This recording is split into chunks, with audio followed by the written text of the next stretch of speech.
Alright, what's up guys? Plug Talk is back. I'm Jomo, this is Devlin, Joey, Matt, and our guest, Mr. Hovel. Alright, today we're going to be talking about your project and your teaching experience here at Lyman. So, I started off, let's see, how did you get into psychology? How did I get into psychology? I have a really messed up family, so that would be why I wanted to figure them out.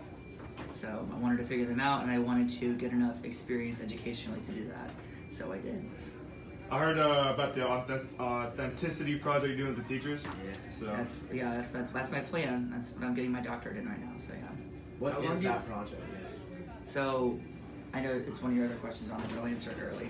I'm working on my doctorate in educational psychology at UCF, and I'm writing the point is I'll be writing a scale to measure authenticity in teachers. And ideally I want to compare it to the students' rapport, the students' relationship with the teachers.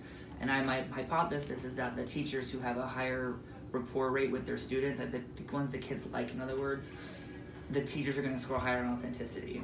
And then long term, how can I help other teachers be authentic in the classroom and be themselves? So like based on authenticity, do you think like that'll help students perform better in class? Like authentic teachers help kids perform better? Yeah. The teachers you guys all like are all authentic teachers. Every single ones you guys like, the ones you want to talk about, the ones you want to do projects for, the ones that come and do interviews like this, they're all authentic teachers for the most part. There's never somebody who is inauthentic or somebody you guys don't like doing something like this, ever. You would never ask a teacher you didn't like to do something like this.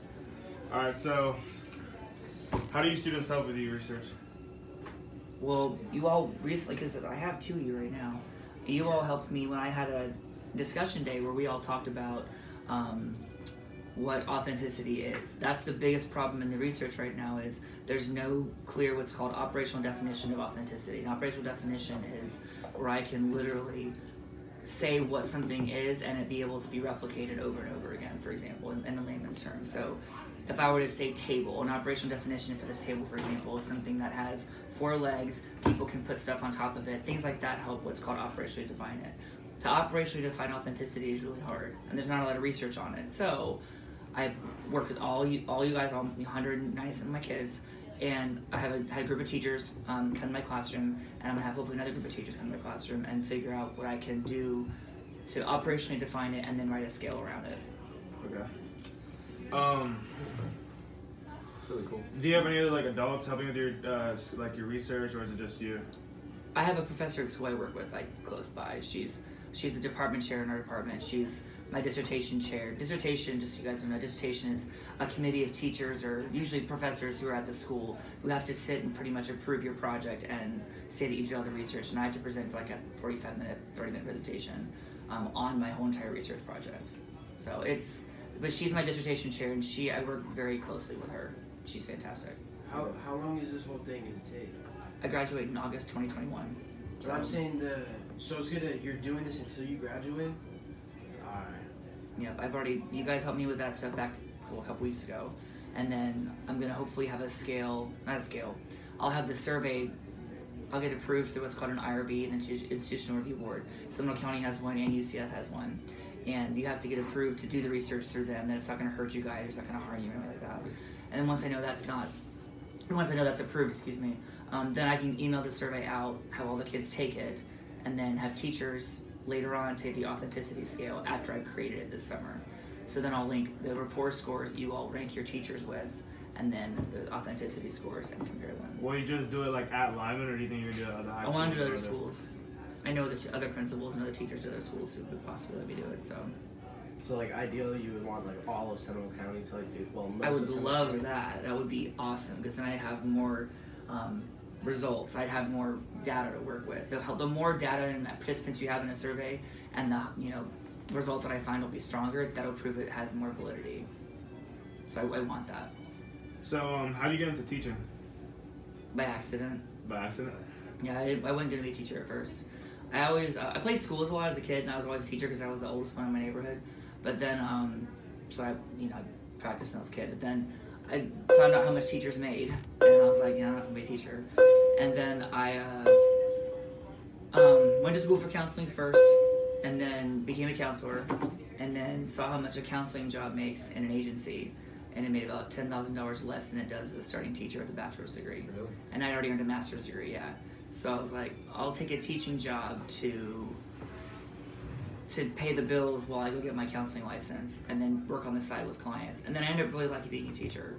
I had a boss that almost made me quit once, but she was pivotal in me staying in the field. So like, when you did go into teaching, do you expect to like teach English, or were you wanting to teach like another? I wanted to subject? teach psychology from the first start, and I knew we had a teacher who was teaching all psychology.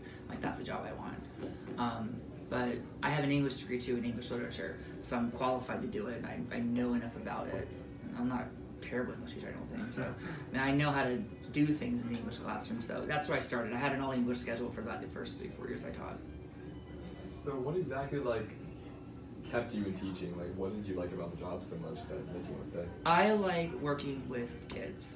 I like knowing that some kids, for example, don't have an adult who is like a responsible adult as an example, and I like to be that example for people. I know that I make mostly right choices. I don't make bad choices, and I want I want people to see you can still be like cool, or as my kids say, I'm the goat. You can still be the goat, but still like be a responsible adult. Like, I pay all my own bills. I own my own house. Like, I'm not a bad example, and I want to be a good example. And I know it's an environment that I fit into. Like, I like working with younger populations. I don't like, in my counseling practice, I don't work with adults. Usually I work with kids. Oh, yeah. Like, but not little kids. Little kids, if I had an elementary school classroom, little kids now would not get along very well. I'm too honest. But that's, the authenticity scale is only for, I'm going to be doing that with just high school teachers, I think. I want to limit it to just high school teachers, because the way a high school teacher works is very different than an elementary school teacher works. Yeah. The way that I would talk to an elementary school kid, I may get in trouble for, Yeah. as opposed to how I talk to here. There's just a different way that you communicate with high school students. So, if you were to like teach at another school or like another like university, what would you do? Like, what do you think? all psychology classes, for All sure. psychology, I wanted okay. to do psychology. And the thing is, when I explain my AP class to people, it's not just like intro to psych. It's 5 or 6 of my undergrad classes that's piled into one, which is why it's so much information for these kids. Are like, oh, there's so much to learn. Yeah, and there's a lot of it's like snippets here and there of stuff, but it's a lot of information, but it's so worth it. And the class is, I think, the best one on campus, but I also teach For it. psychology, like how many years of school do you need like for that to? Depends on what you're wanting to do with it. If you're wanting to get a job, there's so many a lot of people major in psychology in college, and they don't necessarily do a psychology related job. There are people who will go to med school after their psychology degree. There are people who, my friend is running right now for a circuit court judge in Pasco County. She had a degree in psychology, but she's also an attorney now, and now she's running for judge. So you really don't get limited with a psychology degree. You can go so many different places. So if somebody wanted to pursue career in psychology, like what kind of tips and stuff would you give them? Find what you really want to do with it. I mean, find a job goal. I knew I wanted to work with people. Like, hands down, I wanted to work with people. I didn't know how, but I knew when I graduated I had to work with people. So whether it be a teacher, a counselor, human resources, something, I knew I had to work with people. And then being a teacher, also why I stayed being a teacher is I like being in front of a group. Some people are not very good at that. They're not very good at being in front of groups or presenting, and it just makes them very uncomfortable. Whereas me, for the most part, I'm like, cool, throw me out there what I have to talk about, and I could look at it for 5 minutes and be fine. A lot of good teachers are good at winging it, we call it. So it's something I know I'm good at, so why not utilize it? So do you utilize like stuff you learned for psychology, you use it in teaching? every day. So that Every day. Like example, like what do you like? Can you give some examples? Do you think? The way that you work with kids, I mean, you learn a lot about in your master's program in counseling. You learn about how to work with people. So you learn how to work with difficult people. You learn how to work with easy people. You learn how to work with impatient people. You learn how different type of clients you might have come in your office. So you use those skills transferable into the classroom when you have a kid maybe who doesn't want to do what they're supposed to, a kid who talks too much, a kid who won't turn in assignments, a kid who, you know what I'm talking about. You know what kind of kids are in your classes. Yeah. You know, and I have this. I've heard more often than not. You know, Mr. Hovel, I only came to school today because I had your class. Well, why is that kid showing up to my class? And that goes back to my project. And then also, I forgot what I'm trying to. Oh, I lost my train of thought. Anyhow, but yeah.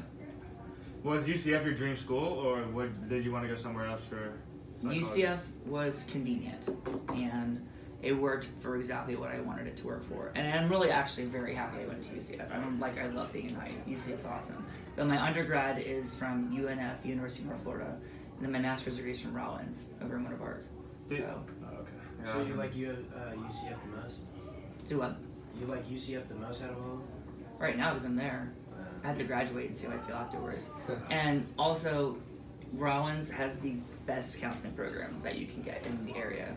Anybody will hire the Rollins grad over the UCF grad, anybody else every time, because Rollins just really trains their counselors to have it drilled in their head how to work with people and know your ethics, and I know where I can push the line or not push the line. And Yeah, same thing with their like MBA program. 'Cause Yeah. that's what I want to do. Like that's what I wanted to do. Like something in that field of like Mhm. business marketing.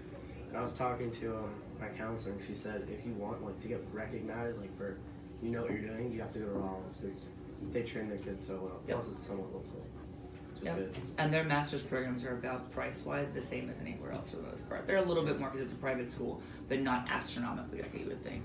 So it was fine. So, what are your biggest goals for your authenticity project? Like, where do you see it going? If I get my scale published, it gets used in the classroom. Administrators are using it, and teachers are using it to learn where they can possibly improve being authentic with their students. Because I think that's a missing component in education that we don't talk about. We talk about data, we talk about test scores, we talk about people, needing to have results on a test and show these different gains and stuff like that. I mean, you all know what I'm talking about. Do you have the FSA score? Do you have this? Yeah. We don't talk about, hey, does the kid like coming to school? And why is the kid like coming to school? It's not because they're getting free food, even though that's a great lure sometimes. It's not why they stay in school. They stay in school because their teachers like them and the kids like being with that teacher, which is proven when, kids tell me, I only came to school because I had your class today. So, but that's not out there as much research. Yeah, I So feel I'm like- hoping it gets more published. I want people to know that. I want people to say, hey, that is a very valid element. Our kids like our teachers, and our kids come to school for that reason. Yeah, I feel like the school nowadays all result driven. Like Yeah, it's what all you get on based the off of test, all tests, and I tests, hate it. and Right. I don't like it. Because like some people are like naturally like I'm a naturally good test taker for some Yeah, me reason. too. But like there are some kids that are way smarter than me but do worse on tests, and then it reflects like bad on them. But I know that they're just so much smarter than me. Mm-hmm. They can't do good on the test, and I feel like that shouldn't. Like I get for college like the SAT and everything, but I don't SAT really- is just one test too. There's also Yeah. the ACT. Oh yeah. The ACT and the SAT are equal. They don't talk about the ACT as much, but the SAT has more pull here because of money. So, I feel Alright. like that's another big thing is like money. Like if you get kids that do good on tests and you have teachers that like are hard driven, like you need to do good on the test, then it brings the school more money. good. And then there's teachers who can still have kids do well on a test and they like them too. Yeah. So, So like, what exactly made you decide that you wanted to do this project? it's my Right. doctorate dissertation, so I had to choose something. Yeah. And the best way to describe school is the smarter you get, it's not that smarter. So the higher up you get in education, right now you're told what classes to take. You have to take X number of certain things. When you get to undergrad, they make you take a certain curriculum. You get some freedom of what you want to take with your coursework. And you get to choose a professor, which I think is, again, really important, the authenticity piece. You get your master's program, it gets a little bit more specified in what exactly you study. By the time you get to the doctorate level, you're no longer, you're told a certain core things you have to take, but you are specializing and writing and contributing, at least in my program, to research. So you're working not so much with a professor like this, you get to a point you're more working like this with them side by side. My professors told me, Robbie, I don't know that much about your research topic. You need to go read up on it so we can make sure we don't look stupid in this publication. Because she'll be on the dissertation too as part of it being like a second author kind of a deal. That's pretty cool. Yeah, so you just, the dynamic is completely different because they don't look at you as so much a hierarchy of you're less, you're an equal. It moves towards, especially when you graduate. Then you start writing stuff together and you work together and stuff like that, so. That's really cool. All right. Final question: what do you see yourself in the next 5 to 10 years? Through all this, you're studying and all what you're doing right now. The next 5 to 10 years, it really depends. Depends on what happens when I graduate. Depends on if I apply for any college jobs. I could apply for jobs as early as, next school year. Like this time next year I could be applying for jobs in colleges. If the right things come my way here, where I'm still challenged here, then absolutely I would probably stay as a high school teacher. But there's certain things I know I want to do, and if I can't do them, I need to go find elsewhere to do them. So I don't know if that makes any sense, because I need to be constantly challenged. If I'm not challenged, I get bored. And with my doctorate, I'm being challenged, so I know I'm doing something there productive. And then 5-10 years, at least probably 15 years down the line, I'll be teaching college somewhere, I imagine. 5 years, I don't know, that's really up in the air still. I'm trying to figure that out. I get to that point every couple years where it's, okay, what are you doing next? And I was at that point about 4 years ago. And then it was, okay, you're going to get your doctorate. So I applied, got in, and now I'm 2 years in, so. All right, thank you, Mr. Hovel. You're welcome. We're out. See you guys. Peace. That was good.